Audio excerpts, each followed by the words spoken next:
분명히 내가 제품 개발을 의뢰했는데 상대 업체에서 제가 제공한 자료를 가지고 다른 곳에서 그 제품을 생산하는 경우가 있어요. 고변호사 법률 꿀팁입니다. 오늘은 많은 중소기업이나 스타트업에서 겪을 수 있는 심각한 법률 문제에 대해 알아보겠습니다. 제품을 개발해달라고 의뢰했는데 협약 관계를 맺고 있던 상대방이 갑자기 계약을 깨고 여러분이 제공한 모든 도면과 자료를 가지고 다른 곳에서 제품을 생산하는 경우입니다. 이런 사례 정말 많이 발생합니다.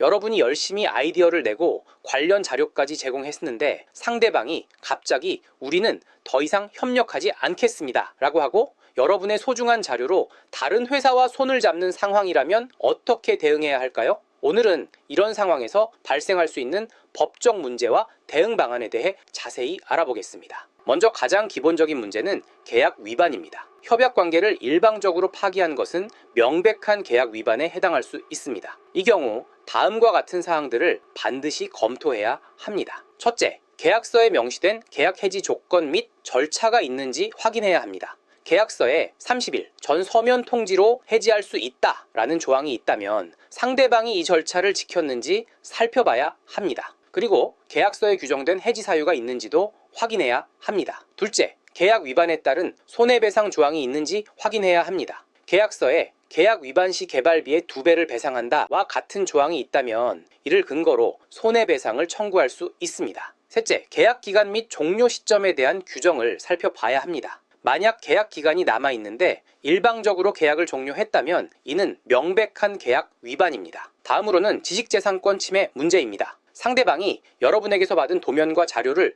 무단으로 사용하는 행위는 여러 가지 지식재산권 침해에 해당할 수 있습니다. 먼저 도면이나 기술 문서가 저작물로 인정될 경우 이를 무단으로 복제하거나 배포하는 것은 저작권 침해가 될 수 있습니다. 그러나 주의할 점은 도면을 보고 물건을 제작한 것만으로는 도면 자체의 저작권 침해가 되기는 어렵다는 점입니다. 도면 자체를 복제한 것이 아니라 도면에 표현된 아이디어를 구현한 것이기 때문입니다. 다음으로 영업비밀 침해입니다. 부정경쟁방지법 제2조 제3회에 따르면 계약관계 등에 따라 영업비밀을 비밀로서 유지해야 할 의무가 있는 자가 부정한 이익을 얻거나 영업비밀 보유자에게 손해를 입힐 목적으로 그 영업비밀을 사용하거나 공개하는 행위는 영업비밀 침해 행위에 해당합니다. 여기서 중요한 점은 제공한 자료가 영업비밀에 해당해야 한다는 것입니다. 영업비밀로 인정받기 위해서는 비밀관리성, 경제적 유용성, 비공지성이라는 3가지 요건을 충족해야 합니다. 따라서 계약 체결 시 제공되는 내용과 자료 전부가 영업비밀에 해당하므로 비밀로 취급해야 한다는 사실을 명시해두는 것이 중요합니다. 마지막으로 부정경쟁 행위입니다. 부정경쟁방지법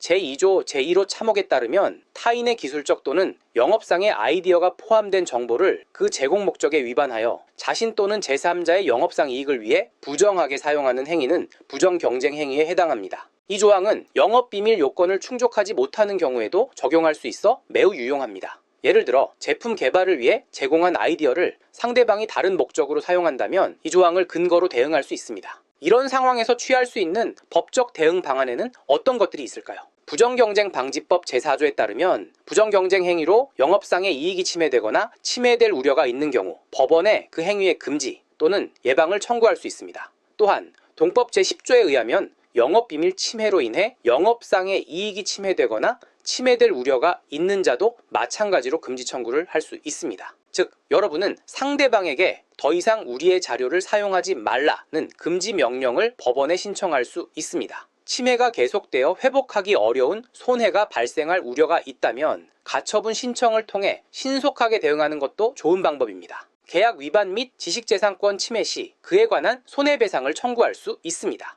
부정경쟁방지법 제5조에 따르면 고의 또는 과실에 의한 영업비밀 침해 행위로 영업상 이익을 침해당한 자는 손해배상을 청구할 수 있습니다. 이 경우 부정경쟁방지법 제14조의 2에 의하여 손해액의 추정 규정이 적용되어 손해액 입증의 부담이 경감됩니다. 손해배상의 범위는 개발비용, 예상수익 손실, 시장 점유율 상실로 인한 손해 등을 고려하여 산정될 수 있습니다. 형사처벌 가능성에 대해서도 알아보겠습니다. 원래 부정경쟁방지법에서는 참혹에 해당하는 부정경쟁 행위에 대해서는 형사처벌 조항이 없었습니다. 그런데 2024년부터는 법이 개정되어 형사처벌이 가능합니다. 아이디어 탈취의 경우에도 형사처벌될 수 있습니다. 그리고 영업비밀 침해에 해당한다면 형사처벌이 가능합니다. 부정경쟁방지법 제18조에 따라 형사처벌이 가능합니다. 이렇게 형사고소를 통해 상대방에게 강력한 제재를 가할 수도 있습니다. 개발 과정에서 발생한 지식재산권의 귀속 문제도 중요한 쟁점입니다.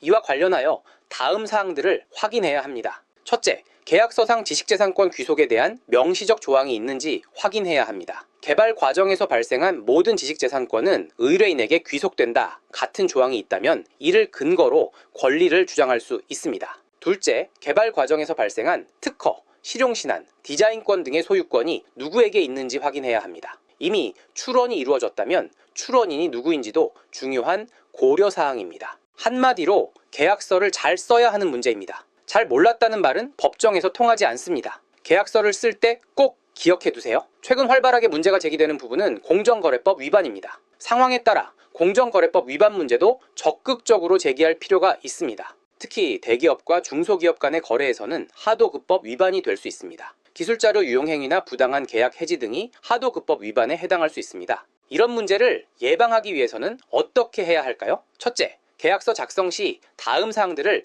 반드시 포함시켜야 합니다. 제공 자료의 비밀 유지 의무, 자료 사용, 목적 및 범위 제한, 계약 종료 후 자료 반환 또는 폐기 의무, 위반 시 손해배상 조항. 둘째, 제공하는 모든 자료에 비밀 또는 confidential 표시를 하고 자료 제공 시 수령 확인서를 받아두는 것이 좋습니다. 셋째, 가능하다면 중요 기술이나 핵심 노하우는 단계적으로 공개하는 전략이 필요합니다. 모든 것을 한 번에 제공하지 말고 협력 관계가 진전됨에 따라 점진적으로 공개하는 것이 안전합니다. 지금까지 제품 개발 의뢰 후 계약 파기 및 자료 무단 사용 문제에 대해 알아보았습니다. 이런 분쟁은 사전 예방이 가장 중요하지만 이미 발생한 경우에는 신속하고 적극적인 대응이 필요합니다. 여러분의 소중한 아이디어와 기술이 부당하게 침해받지 않도록 계약 체결 단계부터 세심한 주의를 기울이시기 바랍니다. 무엇보다 중요한 것은 모든 거래 관계를 문서화하고 주요 자료에 대해서는 비밀 유지 장치를 마련해두는 것입니다. 오늘 영상이 도움이 되셨다면 좋아요와 구독 부탁드립니다. 다음 영상에서도 유익한 법률 정보로 찾아뵙겠습니다. 감사합니다.